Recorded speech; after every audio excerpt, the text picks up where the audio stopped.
কবুতরকে সর্ষা এবং ডাবলি দিছি, দেখেন সর্ষা খাওয়ার জন্য কতই পাগল। দেখেন, দেখি দেখি একটু সরো তো বাবা, দেখি দেখি দেখি। এবার খা খা, আয় আয়।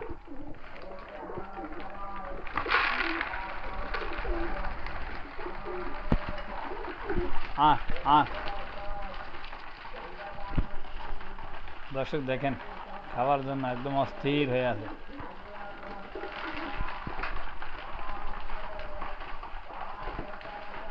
টাকা পয়সা দিয়ে কী করে বলেন, মানুষের শখ হয়েছে সবচেয়ে বড় জিনিস। আজকে এক বস্তা খাবার আনছি 60 কেজি, 2200 টাকা। সর্ষা ডাবলি সমট 2500 টাকা গেছে আমার। এই দেখেন খাওয়াইতেছি, শখ করে ফালি আর কি, অন্য কিছু না। কবুতর তেমন লাভ নেই ভাই, যারা পালেন না কেউ ফাইলেন না, যারা ফালেন না কেউ ফাইলেন না। আয়ো, এটা আমার একটা ফ্রেন্ড, খুব ভালো একটা কবুতর, হলুদ কবুতরটা।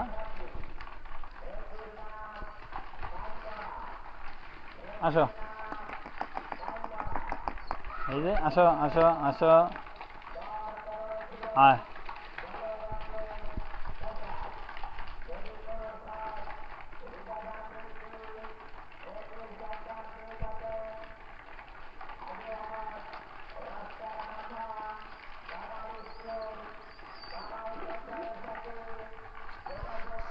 আসো, আয় আয় আয় আয় আয়,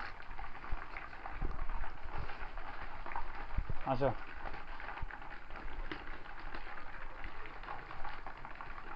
দাস সর্ষা কীভাবে খায়। তো বন্ধুরা, টাকা পয়সা বড় জিনিস না, কিন্তু কবুতর ফালি এটা শখের বিষয়।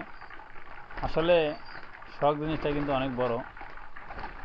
আমি বিগত কবুতর ফালতে ফালতে এই পর্যন্ত মনে হয় আপনার প্রায় 3 থেকে 4 লক্ষ টাকার মতো আমি লোকসান দিয়েছি। তারপরও ভাই এই নেশাটা আমি ছাড়তে পারি না। আগে শুনতাম মানুষে বলতো যে কবুতর ফালা নাকি একটা নেশা, আসলে কিন্তু এটা একটা নেশা। দেখেন ওরা আমাকে কিন্তু কোনো ভয় পায় না। আমি 1 মাস পরে পরে চট্টগ্রাম থেকে বাড়িতে আসি, ওরা আমার হাত থেকে খাবার খায় ডাইরেক্টলি। আয় আয় আয় আয় আয় আয় আয় আয় আয় আয় আয় আয় আয় আয়। বাড়িতে আসলে আর চট্টগ্রাম যাইতে মন চায় না।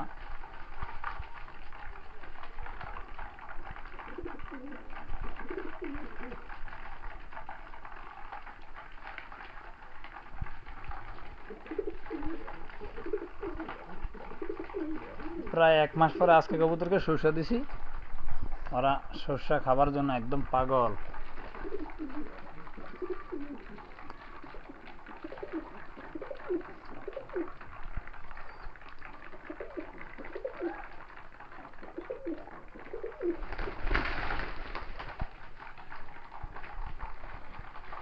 আয় আয়,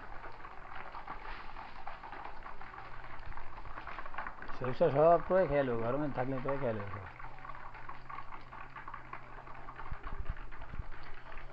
তো বন্ধুরা সবাই ভালো থাকবেন, 5 ওয়াক্ত নামাজ পড়বেন। আসসালামু আলাইকুম।